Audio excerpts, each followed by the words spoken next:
Secretary of State Blinken, Tony, welcome once again to Jerusalem. Your visit is another expression, a continual expression of the unbreakable bond between Israel and the United States. It's one of the great alliances of modern history. We share common interests, which are growing by the day. We share common values, two strong democracies, which will remain, I assure you, two strong democracies. This alliance is something that President Biden is committed to. I've known him for 40 years. He's a true friend of Israel, a true champion of this alliance, as are you. I'm not sure that all of Israel know your own contribution in helping us with missile defense in times of peril. You've actually helped us during one crisis in record time, and it did so again. And you've also just helped us push back on the attempts to delegitimize Israel in the United Nations. And we're grateful for that and for your continual friendship.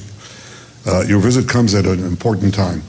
It's a time where many in the international community, I would say most of the international community, have seen the true face of Iran. They've seen the barbarism of this regime against its own people. They've seen how it exports aggression beyond its border and beyond the Middle East. And I think there's a common consensus that this regime must not acquire nuclear weapons. We've had very good discussions on forging a common policy, on trying to work together to thwart the danger. I can repeat again something that you've heard me say many times. Our policy and my policy is to do everything within Israel's power to prevent Iran from acquiring nuclear weapons and the means to deliver them. And that will remain so. But obviously the fact that we and the United States are working together is something that is important for this common goal as well. In addition to thwarting the danger, we also see an opportunity to seize opportunities, the opportunities of expanding the circle of peace. We intend to deepen the peace that we've already made in the Abraham Accords. We discussed some of the initiatives that we are considering doing together, but also to perhaps achieve dramatic breakthroughs that I think could be both historic and enormously significant in our common efforts to bring prosperity, security, and peace to this part of the world and beyond. So with this in mind, I have to tell you that I also believe that expanding the circle of peace, working to close finally the file of the Arab-Israeli conflict, I think would also help us achieve a workable solution with our Palestinian neighbors.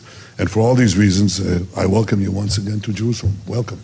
Thank you. Prime Minister, thank you very much. It's very good to see you. And I want to thank you for what has been, as always, a very productive, very candid, and I think important discussion that covered a lot of issues. Just as I did upon arrival in Israel, I had a chance to express directly to the Prime Minister my condolences and that of the United States government for the 7 Israelis who were killed in the horrific terrorist attack earlier this week outside their synagogue. President Biden called the Prime Minister immediately after the attack to underscore the United States' steadfast support for Israel and its people, a message that I reaffirmed in the meeting we just had.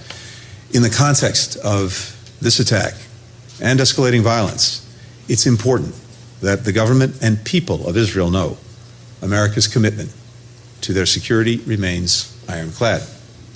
That commitment is backed up by nearly 75 years of United States support.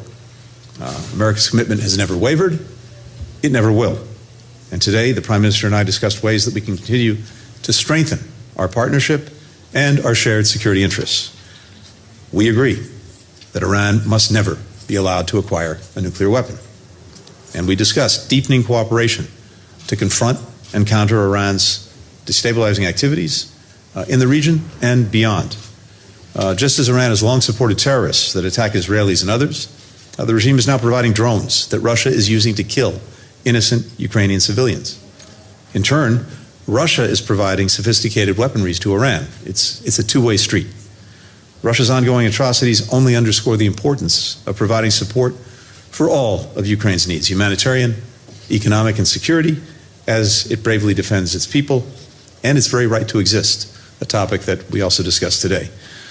Now, one of the most effective ways to make Israel more secure is to continue to build bridges in the region and even well beyond the region.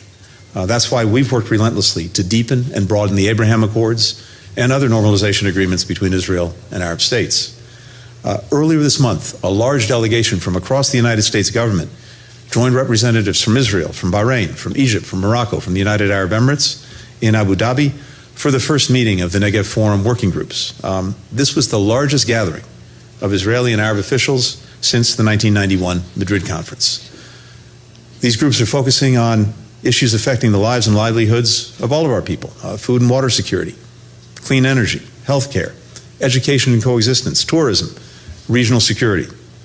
It's part of a comprehensive effort to enable collaboration not only between our governments, but also our businesses, entrepreneurs, civil societies, young people. The Prime Minister has spoken about our ability to do big things together. Well, Israel's greater integration in the region is very much one of them. A few years ago, this kind of cooperation would have been unimaginable. Today, it is genuinely fostering new opportunities for people across the participating countries to connect, to collaborate, to learn, from teaming up on cancer research to launching new startups in green energy and drought-resistant agriculture, to competing in real sports and esports. Each of these interactions helps chip away at enduring biases and mistrust. And this never would have happened without the leadership of the Prime Minister. We're determined to keep building on that progress, on new issues, with new countries, as we work to strengthen the circle of peace. These efforts are not a substitute for progress between Israelis and Palestinians. But as we advance Israel's integration, we can do so in ways that improve the daily lives of Palestinians in the West Bank and Gaza. And that's crucial to moving toward our enduring goal of Palestinians and Israelis enjoying equal measures of freedom, security, opportunity, justice, and dignity. President Biden remains fully committed to that goal. We continue to believe that the best way to achieve it is through preserving and then realizing the vision of two states.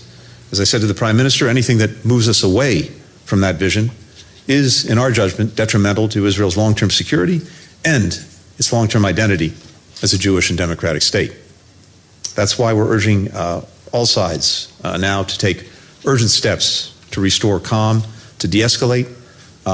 We want to make sure that there's an environment in which we can, I hope, at some point create the conditions where we can start to restore a sense of security for Israelis and Palestinians alike, which of course is sorely lacking. We also remain committed to supporting religious coexistence and diversity, including in Jerusalem. We continue to support upholding the historic status quo at Jerusalem's holy places, including the Temple Mount Haram al-Sharif. We're grateful to the Prime Minister for his repeated expressions of support for that position.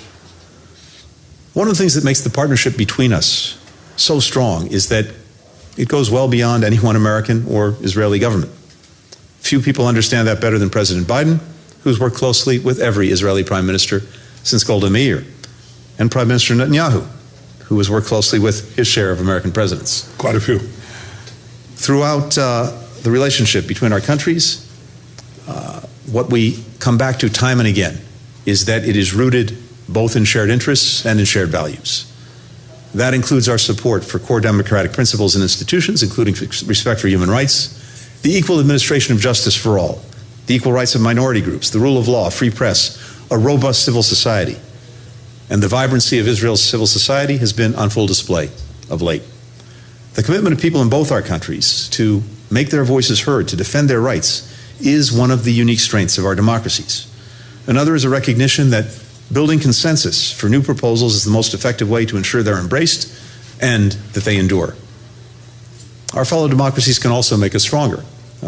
That's what the United States and Israel have done for each other over many decades, by holding ourselves to the mutual standards we've established, and by speaking frankly and respectfully, as friends do, when we agree and when we do not.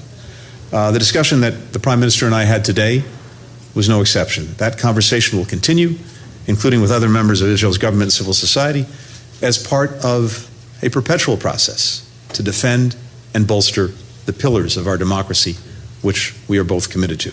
So, Mr. Prime Minister, again, thank you so much for your hospitality, for the very good conversation, and for the enduring partnership between our countries. Thank you.